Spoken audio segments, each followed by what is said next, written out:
So hello everyone and welcome back to another video, and today you can already see the title probably. I do have to change the screen ratio a bit to fit it into 16 by 9, so I don't know if you can see it already, but yeah, it says why Fermi is awesome, and it pretty much is. So today I'm going over the possibly best GPU architecture to start messing with. So this is just if you're interested in taking overclocking a bit more seriously, you don't have to plan to do hard modding, just if you want to overclock a bit more seriously, if you want to have some fun and don't really risk your daily card. Fermi is your best friend. So Nvidia Fermi is used in the GTX 400 and 500 series.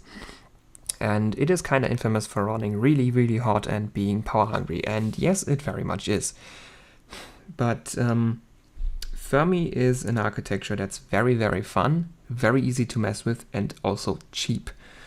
So you can get a GTX 580 or 480 for 15, 20 bucks, maybe 30 if it's like a really a nice custom edition like the Lightning, but you can find these also a bit cheaper. It's just if you want one right now, you may have to pay like 30 bucks for it plus shipping. But yeah, 30 bucks is still a lot cheaper than what followed after Fermi, which is Kepler. So GTX 600 and 700. So if you want to have fun with Kepler, you would want something like a 680 or a 780 or a 780 Ti, and those are like double the price, almost triple the price. If not 4 times the price with 780 Ti's, which last time I checked they were at around 120 bucks. And yeah, so Fermi is very cheap, and it is very fun. Why is it fun? So the first thing is no power limit. Kinda funny, I just made an episode about power limits. Yeah, Fermi doesn't have a power limit.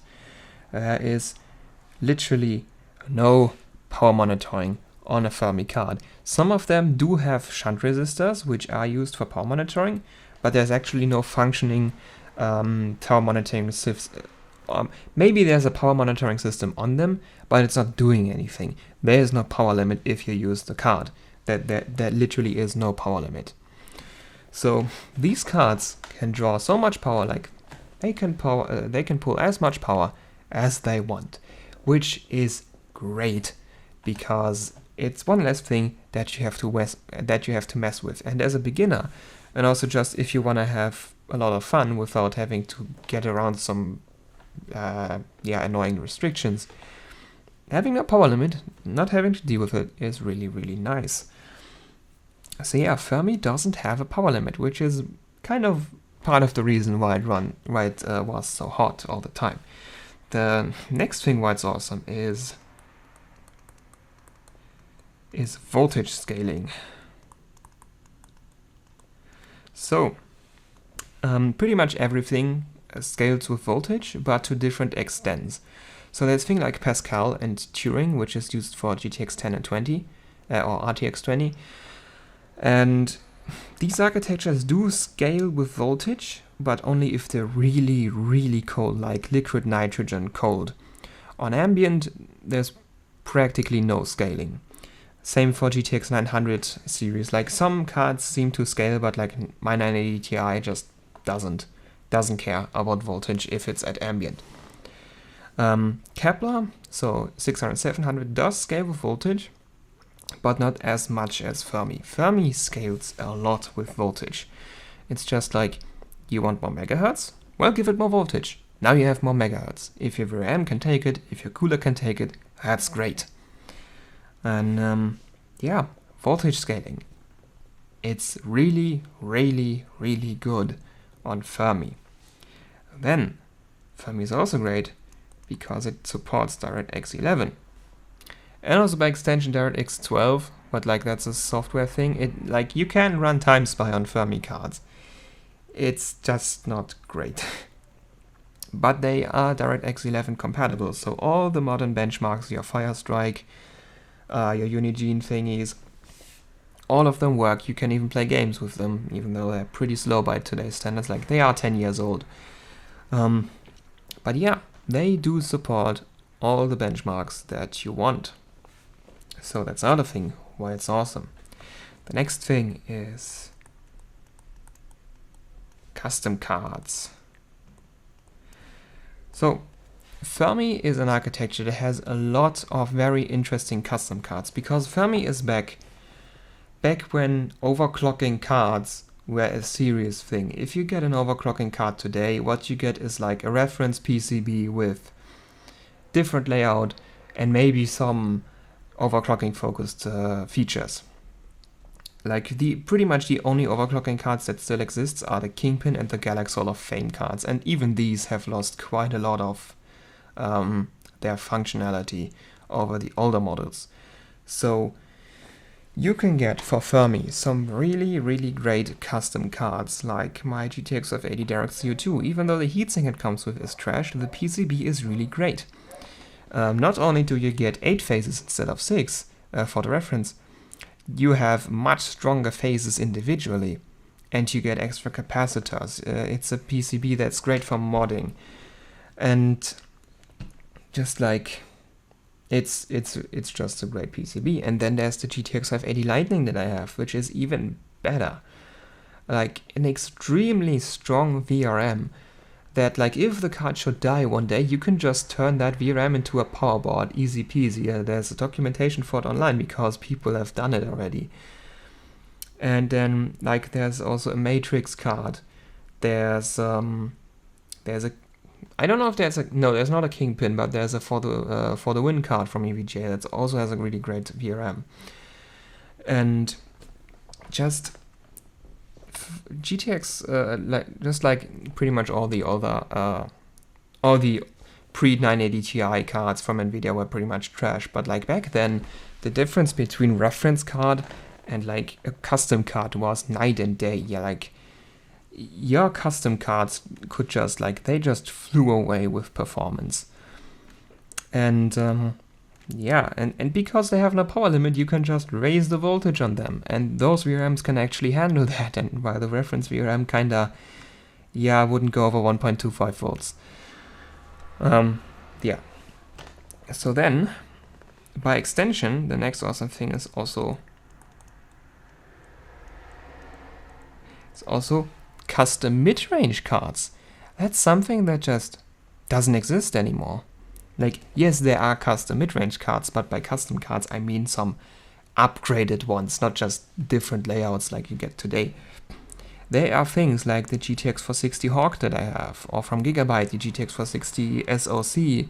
There's also a Hall of Fame from Galaxy for the 560 Ti and 460. The mid-range cards from back then, you could also get overclocking focused models for them that are like also really, really, really great. Like, they are so fun to mess with. And you just don't have that anymore today. Like, today, you have overclocking cards on the very high end, which costs so much money, and then these cards can't even do all the stuff that they used to. So, yeah, those cards are really, like, I got my 460 Hawk for like $3 because I bought it as broken. Which there was a dead fan, and someone modded the heatsink a bit so it didn't fit anymore. Which I fixed that. Now it works. So, yeah. Another awesome thing about Fermi. And then just like modding. So I said you don't have to do modding, but modding on Fermi is also really, really great. It's by extension, the reason why modding is so great is you can do some mods that you can't on other cards, because Fermi cards do have an IHS. So you don't have a bare die like you have today. There's a metal piece attached with glue over the GPU. And, well, deleting from CPUs. How about deleting a graphics card? I've already made a video about this. So you can delete Fermi cards, you get rid of the IHS. Most of the time your cooler won't fit anymore, so you're gonna have to find a new cooler. And most of the time those coolers are trash anyway. So yeah, you can delete those, get much better thermals and also overclocking headroom from that. And then there's just the normal kind of modding, like capacitor modding, volt modding, even power bridges. Like, if you have a reference card, which you don't have to get a custom card, you can get a reference card and mod that one, and you're going to, like, that reference card, if modded, is going to pick up some serious speed. Like, if you can mod it so it can take a bit more voltage, like you can, if you have a CNC available or something, you could maybe try to make a custom heatsink for the VRM, or if you're like really skilled with hot air or something, you could try swapping the MOSFETs out for better ones, or you could just even try to e-power it. Like, modding on Fermi is really great because the cards are really dumb and simple. Like, there's no weird power balancing, there's again no power limit. The cards are really simple. It's just like 12 volts go into VRM spit out voltage, and just like that. And yeah, so modding is really great, and it's also just like, because they're cheap. If you blow one of them up, well, at least you've learned something, and you can get a new one because they are really that cheap. And yeah, now I'm kind of at the end. I mean, those are a lot of reasons why it's awesome. And yeah, like, if you want to take overclocking more seriously, or if you want to get into hard modding, Fermi is great. Fermi is really great. Of course, there's other things like AMD 28 nanometer, like an HD 7770. That's also great. Like, these are also cheap and you can mess with them rather easily. But like, Fermi is just, it's so much fun. Like, if Fermi is everywhere, they are so cheap. You can get great PCBs with them. They scale great with voltage. They still run all your benchmarks. They are so much fun to mod. It's just like, yeah, Fermi is like perfect for just messing with it. Like, if you think, I don't really have the experience, I'm afraid I'm gonna break something, just get a Fermi. Like, even if you break it, what's the matter? At least you've learned something and you can get a new one on the cheap. So yeah, Fermi is awesome and I love it, even though it will melt you if you get too close. Which, well, the RTX 30 series does have the 3090 does have a 350 watt TDP, whereas the 480 had a 250 watt one. Or even less than that, I don't know. Like, Ampere is gonna run really hot from what I've seen. I've called it Super Fermi, even though it will only have the power consumption. Like, yeah, pretty much only the power consumption is going to be a Fermi thing, because it might, RTX 30 might scale with voltage because they're switching from TSMC to Samsung. So Samsung's manufacturing things might scale with voltage. And a nice thing is also, because the 3070 does, in fact, like, it does seem to be actually faster than my 2080 Ti, which I'm not really pissed. My 2080 Ti is not getting slower because of it. It's just like, it just lost a whole lot of resale value, which, well, I was planning to keep it. So, well, maybe in a couple of years I can get a second one for cheap. Yeah, so RTX 30 might be interesting because it might scale with voltage. I don't really think it will, but there's a chance. And you might get some mid-range custom cards again, because like the 3070 is already faster than a 2080 Ti. Like, the 3060 and 3050 are going to be seriously fast as well, and like gonna need a really great PCB, and that might make some board partners do some nice custom PCBs for them. But yeah, that's just wishful thinking. So yeah, coming back to Fermi, it's awesome. I love it. I think you should love it too, if you don't already. And yeah, at this point I'm just rambling, so yeah, thank you all for watching, hope you enjoyed, and I'll see each other next time. Goodbye.